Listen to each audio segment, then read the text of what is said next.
And basically I what never got that. I hang on, never got that. ma'am, you need to stop talking while the court's talking. This law firm has done nothing but harass me. I am here under duress. I live on Social Security. I will be 69 years old in the fall. Somebody trying to sell me No, I'm not going to Medicare. tell you, No, I'm I'm not finished. going I to, want to speak. Wow. You're taking advantage of somebody that's not being represented by an attorney under maritime law. I'm representing myself under the power and the attorneys of Jesus Christ. Good luck to you guys with Donald J. Trump. Maritime law is going. A highly contentious courtroom exchange erupted today between a judge and a persistent sovereign citizen, a 69-year-old woman demonstrating remarkably juvenile behavior while attempting to evade a credit card debt exceeding $900. Employing classic sovereign citizen arguments, she asserts she is exempt from payment, despite this being her third court appearance, with two previous, far larger debt cases mysteriously dismissed, raising questions about legal process integrity since claiming exemption from the law does not validate the assertion. Let's delve into the details and witness the outcome of this case. Is counsel here for the plaintiff? Yes, Judge Hillman, Cezanne Barda. Well, you're an attorney, sir? Yes, sir. Oh, okay. All right. I couldn't tell based on the way you're dressed.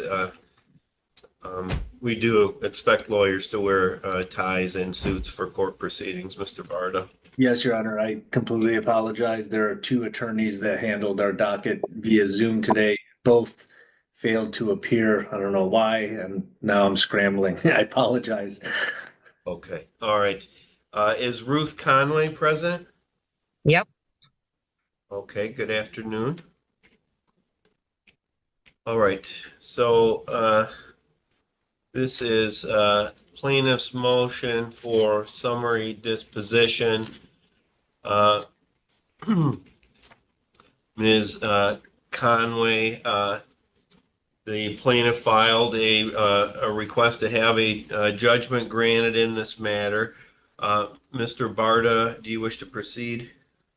Yes, Your Honor. Our motion is based on MCR 2.116 C9 C10. We don't believe there's a genuine issue of material fact to move forward to trial. This is a straightforward collection matter whereby it was original creditor of Credit One Bank. LVNB purchased that, and all the chain of title and bill of sale documentation is attached to our motion. We also have billing statements showing charges made and payments made, which comports with the account stated theory in the state of Michigan. The address on those billing statement matches the same address where the proof of service went for this file. And we also have an affidavit from our client stating how much is owed at this time. Defendant not only failed to file a response to our motion for summary disposition, but also failed to file a counter affidavit, which is required by court rule. And even looking at her answer, all she states is she doesn't believe that this is her debt. I believe that plaintiff has provided proof and has established that this account was the defendant's, and I don't believe there's been there hasn't been a defense raised to be able to prevail at this time. Plaintiff respectfully requests that our motion for summary disposition be granted. Okay. All right, Ms. Conway. So I have this motion for summary disposition that was filed by the plaintiff back on December 17th.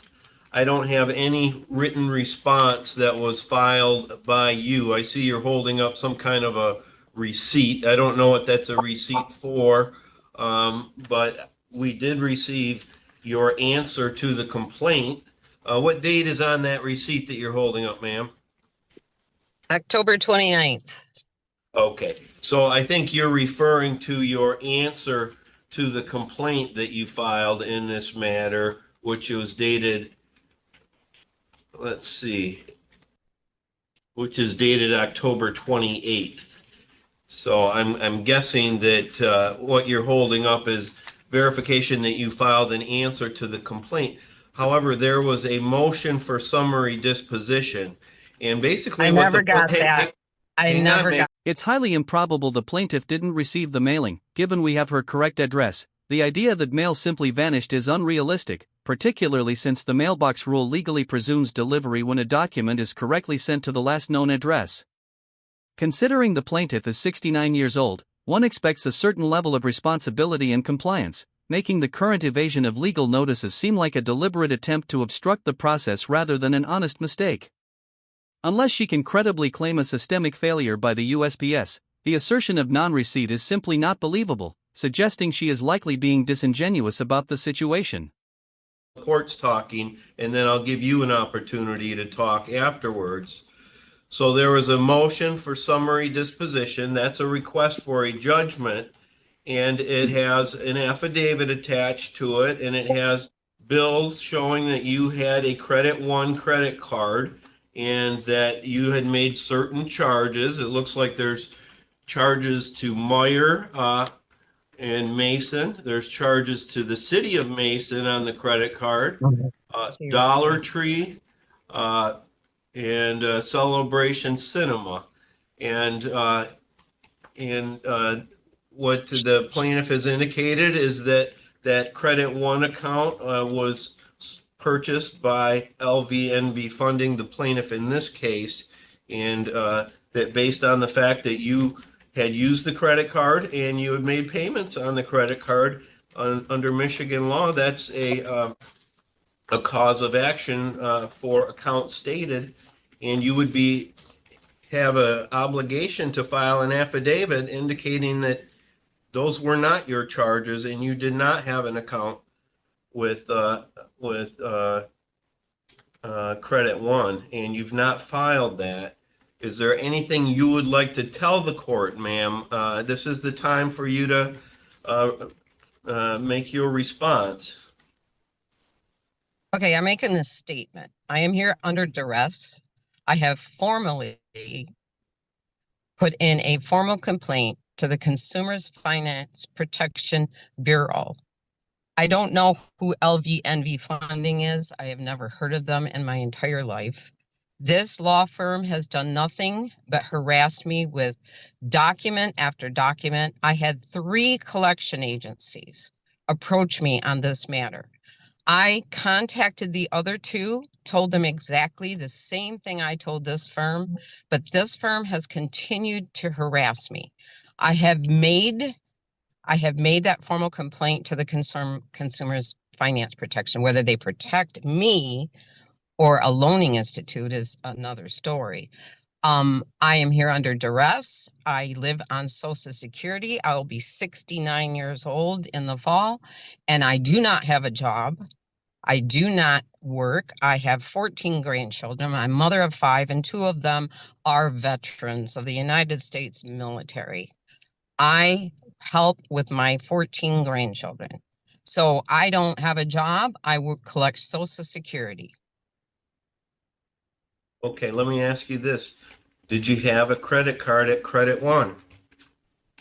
I do not ever recall having a credit card from any place. That lady's defense, arguing her financial situation is poor because she has kids and grandkids but no job or personal credit card, is perplexing, as unemployment doesn't reduce financial obligations. She is likely just living on Social Security and existing credit, which is acceptable to card companies, but her justification based purely on family is so weak that the judge is clearly about to reprimand her, which will be interesting to watch as we get back into the details. And especially, I would never have a credit card with a small amount of credit. In my past, whenever I had credit, it was a decent amount of money that I had on a credit card balance that I was allowed to borrow. I don't know. You tell me why I get a phone call every other day of somebody trying to sell me. No, I'm not going to tell you. No, I'm finished. I want to speak. Wow. That I get a phone call every other day. How do these people know I don't have Medicare B? How do they know that? I get harassed to buy Medicare B. I can't afford Medicare B. I live on Social Security. So how do I get them knowing I don't have it? You tell me. Okay. All right. Anything further, Mr. Barta? No, I would ask for our motion to be granted at this time, Your Honor. Okay. All right. Well, Ms. Conway, we do have rules in lawsuits in terms of what's necessary to get past a summary disposition motion. You would have been required to file an affidavit verifying that you never had any credit card with Credit One, and that you were not the person that used this credit card that was in your name and made out to your address. And Excuse so, me, but I was never asked. I was never asked by the court or received a document telling me I needed to do that. You're taking advantage of somebody that's not being represented by an attorney under maritime law. I'm representing myself under the power and the attorneys of Jesus Christ. okay, all right, thank you, ma'am. So a summary disposition is granted for the plaintiff, and I Ms. live on Social Miss- Security. I know federal law. Ma'am, you need to stop talking while the court's talking. Mr. Barta, you can submit a judgment under the 7-day rule with the court. That's all for the record. Good luck, ma'am. Thank you, Your Honor. Good luck to you guys with Donald J. Trump. Maritime law is going bye-bye. You're going to have to all relearn constitutional law, thanks to MEGA and us anons. It appears this situation took an incredibly strange turn, perfectly exemplifying a victim complex as this woman, who refuses to pay her debt, attempted to manipulate the judge and then bizarrely brought up Donald Trump, which was an utterly irrelevant political rant that did nothing to advance her case in this courtroom, and frankly, I suspect she didn't even understand what she was arguing.